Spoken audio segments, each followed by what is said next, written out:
Nova editora vindo aí, denúncia de plágio nos quadrinhos e o Noturno é o novo Homem-Aranha. Vem com a gente que o nosso giro começa agora.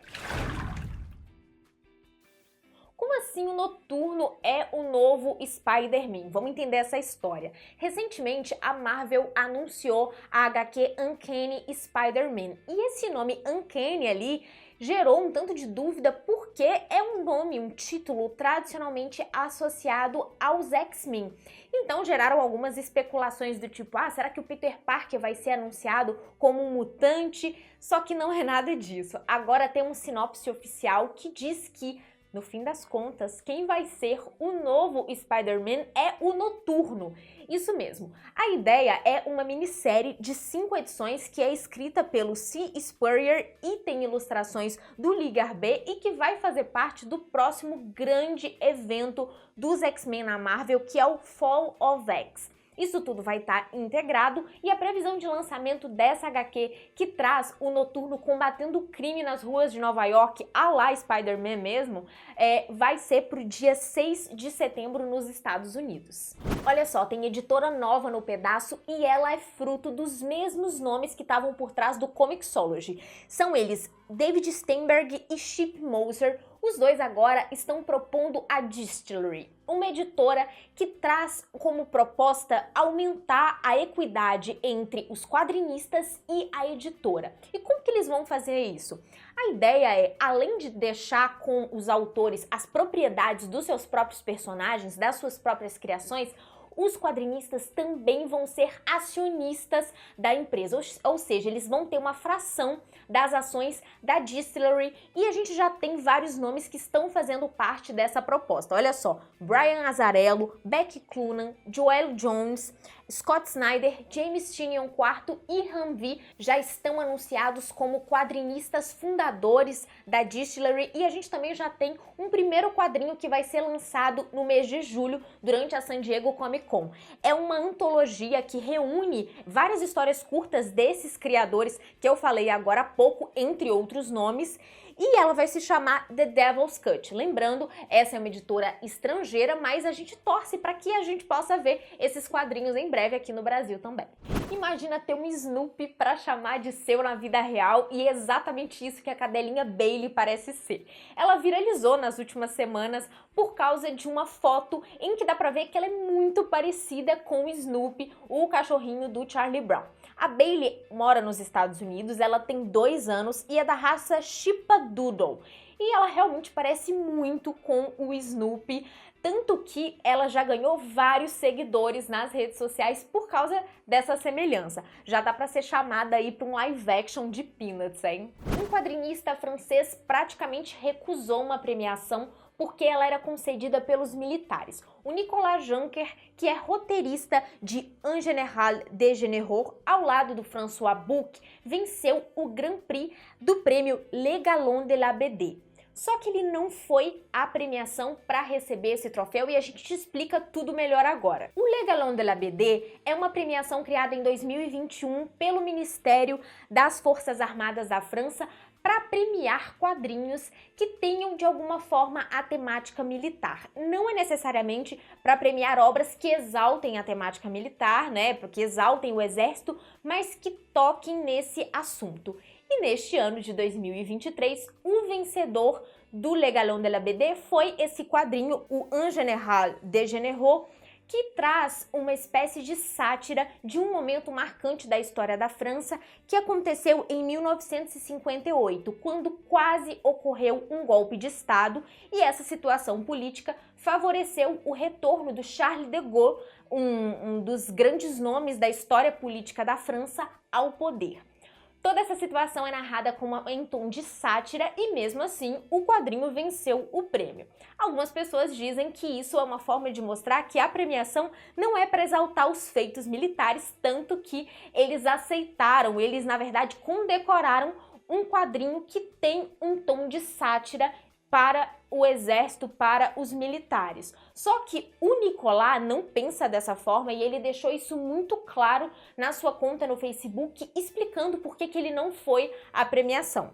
Ele diz, abre aspas, que se outros autores têm todo o direito de se alegrar com tal recompensa, no que me diz respeito, por razões pessoais, morais, políticas e que dizem respeito apenas a mim, 2 pontos. É impossível aceitar esse prêmio como ele é.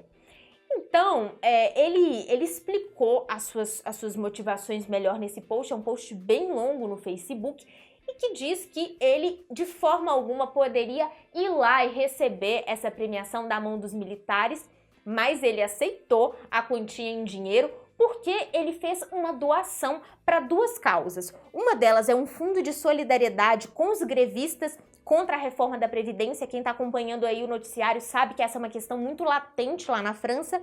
E também há um fundo de apoio às vítimas da violência militar em Sainte-Soline. Já François Bouc, que é coautor e desenhista da obra e conhecido aqui no Brasil por Little Tulip e Boca do Diabo, ambos publicados aqui no Brasil pela Comic Zone, foi à cerimônia de entrega da premiação. Plágio ou arte? Esse questionamento cerca a obra do ícone da pop art Roy Lichtenstein há muito tempo. Só que, recentemente, com o lançamento de um documentário, as alegações de que o Lichtenstein era, na verdade, um grande plagiador voltaram à tona.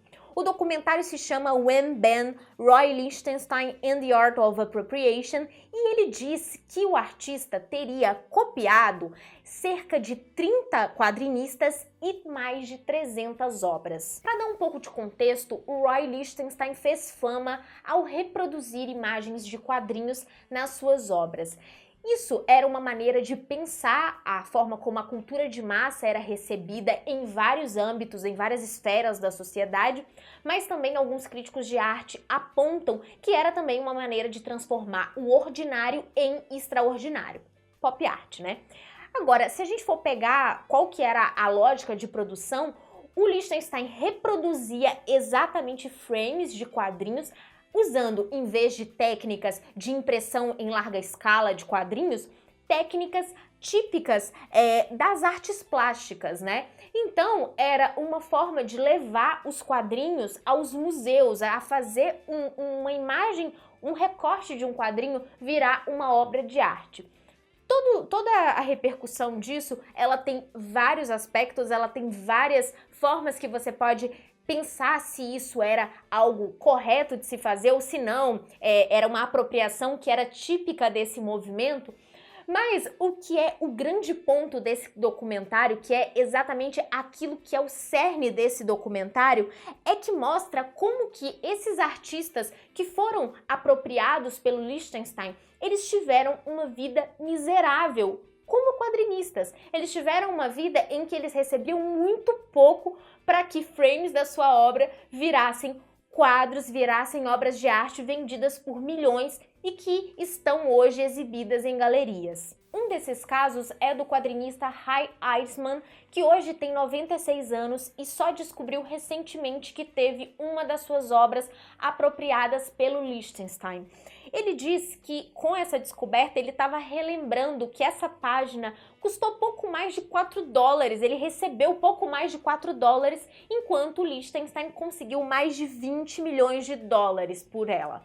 E a gente pode pensar nisso tudo como uma questão que envolve tanto os direitos dos artistas pelos seus trabalhos, mas também a forma como o quadrinho nunca foi considerado mesmo uma grande obra de arte. Vários quadrinistas se manifestaram sobre esse tema recentemente, Death Back Death, o Art Spiegelman, o Dave Gibbons, e vale lembrar que o Lichtenstein morreu em 1997 e que aparentemente ele não pagou nenhum artista, ele nunca deu nenhuma indenização para nenhum artista do qual ele se apropriou para criar uma de suas obras. Pré-vendas da semana, vamos começar falando de Dead Class volume 8 e A Floresta volume 6, porque a Devir vai concluir essas 2 séries no mês de maio.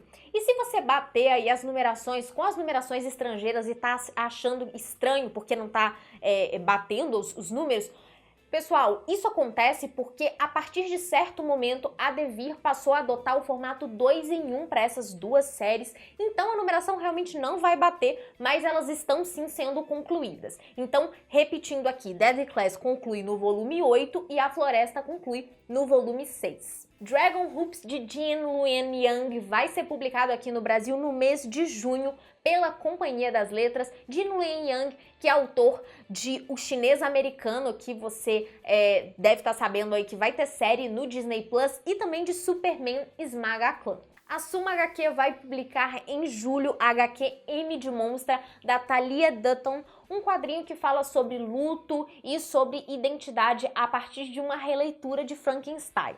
Seguindo para O Segredo da Força Sobre-Humana, da Alison Bechdel, autora de Fun Home, Você Não É a Minha Mãe, Perigosas Sapatas, e que tem seu terceiro quadrinho publicado pela editora Todavia no mês de maio. Obsessão pelo Poder, um quadrinho que é considerado um dos precursores das graphic novels, vai ser publicado aqui no Brasil pela editora Script e tem previsão para o mês de junho. A pré-venda acontece tanto na Amazon como no Catarse, como é o caso da maioria dos quadrinhos da editora Script. E a gente fecha aqui com dois quadrinhos do Junji Ito que vão sair pela editora Pipoque Nanquim: Mortos de Amor, que tem previsão para o mês de maio, e Morada do Desertor, que tem previsão para o mês de junho.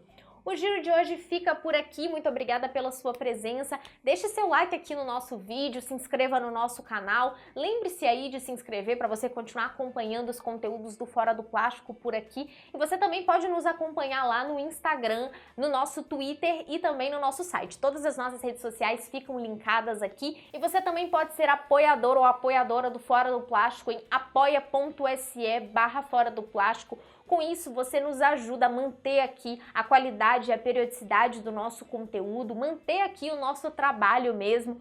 Então, olha lá quais são as faixas de apoio, quais são as recompensas, e a gente garante, as recompensas são muito boas, vale super a pena apoiar o Fora do Plástico. Até a próxima!